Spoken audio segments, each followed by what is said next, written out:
DCB മീഡിയയുടെ പുതിയൊരു വീഡിയോയിലേക്ക് എല്ലാവർക്കും സ്വാഗതം.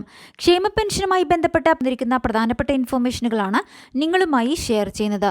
വിശദാംശങ്ങളിലേക്ക് കടക്കുന്നതിന് മുൻപായി ചാനൽ ആദ്യമായി കാണുന്നവർ സബ്സ്ക്രൈബ് ചെയ്യുവാനും വീഡിയോ ലൈക്ക് ചെയ്ത് സപ്പോർട്ട് തരുവാനും ഫേസ്ബുക്കിൽ കാണുന്നവർ പേജ് ഫോളോ കൂടി ചെയ്യുവാനും മറക്കാതിരിക്കുക. സംസ്ഥാന സർക്കാരിൻ്റെ ഏറ്റവും വലിയ ക്ഷേമ പദ്ധതിയായ സാമൂഹ്യ സുരക്ഷാ പെൻഷനുകൾ ജൂൺ മാസം ഉൾപ്പെടെ 6 മാസത്തെ തുക കുടിശ്ശികയാണ്. ഓരോ വ്യക്തിക്കും സർക്കാർ 9,600 രൂപ വീതം ഇതിനായി നൽകേണ്ടിയിരിക്കുന്നു. സംസ്ഥാനത്ത് 50 ലക്ഷത്തോളം പേർക്ക് ലഭിക്കുന്ന സാമൂഹ്യ സുരക്ഷാ പെൻഷനുകളും മറ്റ് ക്ഷേമനിധി പെൻഷനുകളും മുടങ്ങിയതാണ് ഈയിടെ നടന്ന ഇലക്ഷനിൽ ഭരണമുന്നണിക്ക് കനത്ത തിരിച്ചടിയുണ്ടാക്കിയതെന്ന് ഭരണ പ്രതിപക്ഷ ഭേദമന്യേ എല്ലാ രാഷ്ട്രീയ പാർട്ടികളും മാധ്യമങ്ങളും വ്യക്തമാക്കിയ കാര്യമാണ്.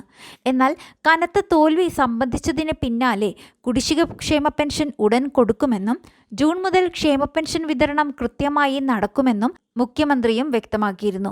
എന്നാൽ ക്ഷേമ പെൻഷൻ കുടിശ്ശിക എങ്ങനെയാണ് കൊടുത്തു വീട്ടുക എന്ന കാര്യത്തിൽ സർക്കാരിന്റെ ഭാഗത്തു നിന്നും വ്യക്തമായ ഒരു കർമ്മ പദ്ധതി വന്നില്ലായിരുന്നു. ഇതേ തുടർന്ന് ഇന്ന് ജൂൺ 20 നിയമസഭയിൽ സാമൂഹ്യ സുരക്ഷാ പെൻഷൻ മുടങ്ങിയ കാര്യം ഒരു അടിയന്തര പ്രമേയത്തിലൂടെ പ്രതിപക്ഷം ഉന്നയിച്ചിരുന്നു. PC വിഷ്ണുനാഥ് MLA ആണ് അടിയന്തര പ്രമേയം അവതരിപ്പിച്ചത്. 5 മാസത്തെ പെൻഷൻ കുടിശ്ശികയുണ്ട് എന്ന് നിയമസഭയിൽ സമ്മതിച്ച ധനമന്ത്രി KN ബാലഗോപാൽ അത് ഘട്ടം ഘട്ടമായി കൊടുത്തു തീർക്കുമെന്നും നിയമസഭയിൽ വ്യക്തമാക്കിയിരിക്കുകയാണ്. അതായത് നൽകുവാനുള്ള 9,600 രൂപയും ഒരുമിച്ച് നൽകുവാനുള്ള സാമ്പത്തികമില്ലാത്തതിനാൽ 1-2 ഗഡുക്കൾ വീതം നൽകി കുടിശ്ശിക തീർക്കുമെന്നാണ് ധനമന്ത്രി ഇന്ന് വ്യക്തമാക്കിയിരിക്കുന്നത്.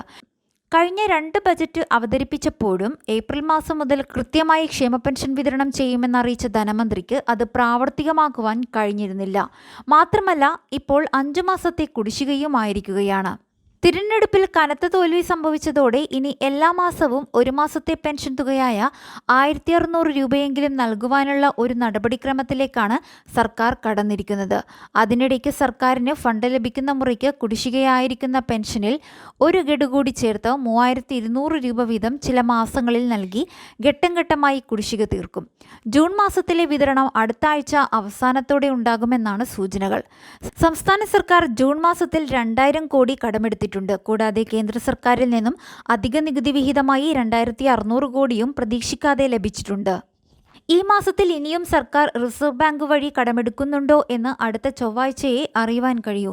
സാമൂഹ്യ സുരക്ഷാ പെൻഷൻ മുടങ്ങിയത് അടിയന്തര സ്വഭാവമുള്ള വിഷയമല്ലെന്ന് ധനമന്ത്രി KN ബാലഗോപാൽ പറഞ്ഞെങ്കിലും ഇലക്ഷനിലെ കനത്ത പരാജയവും നിയമസഭയിലെ അടിയന്തര പ്രമേയവും അടുത്ത മാസങ്ങളിൽ കേരളത്തിൽ വരുന്ന 3 ഉപതെരഞ്ഞെടുപ്പിന്റെയും പശ്ചാത്തലത്തിൽ ക്ഷേമ പെൻഷൻ വിതരണം അടിയന്തര പ്രാധാന്യമുള്ള ഒന്നായി ഇപ്പോൾ മാറിയിരിക്കുന്നു. അതിനാൽ ജൂൺ മുതൽ കുറച്ചു മാസത്തേക്കെങ്കിലും എല്ലാ മാസവും കുറഞ്ഞത് 1 മാസത്തെ ക്ഷേമ പെൻഷനെങ്കിലും വിതരണമുണ്ടാകും. ക്ഷേമ പെൻഷൻ വിതരണവുമായി ബന്ധപ്പെട്ട അടുത്ത ദിവസങ്ങളിൽ ധനവകുപ്പിന്റെ അറിയിപ്പ് എത്തിയാൽ ഉടൻ തന്നെ നിങ്ങളുമായി ഷെയർ ചെയ്യുന്നതാണ്.